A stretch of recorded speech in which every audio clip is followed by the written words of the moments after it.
আওয়ামী লীগ শাসনামলে TFI JIC সেলে গুম খুন সহ মানবতা বিরোধী অপরাধের পৃথক ৩টি মামলায় আন্তর্জাতিক অপরাধ ট্রাইব্যুনালে বিচারের মুখোমুখি ১৫ জন সেনা কর্মকর্তার আইনজীবী থাকছেন না ব্যারিস্টার এম সরোয়ার হোসেন।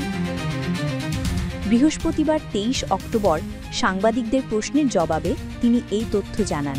তিনি বলেন, আমি যে গুমের অভিযোগ দায়ের করেছিলাম, গ্রেফতার হওয়া ১৫ কর্মকর্তার মধ্যে একজন রয়েছেন, তাই আর আইনি লড়াইয়ে থাকছি না।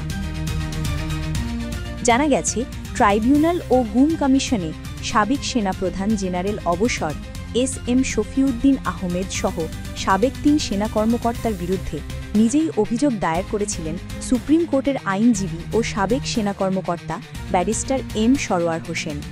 যাদের বিরুদ্ধে অভিযোগ এনেছেন তাদেরই একজন এই ১৫ জনের মধ্যে গ্রেফতার আছেন। এর আগে বুধবার আন্তর্জাতিক অপরাধ ট্রাইব্যুনাল ১-এ ১৫ সেনা কর্মকর্তার পক্ষে শুনানি করেন ব্যারিস্টার সরোয়ার।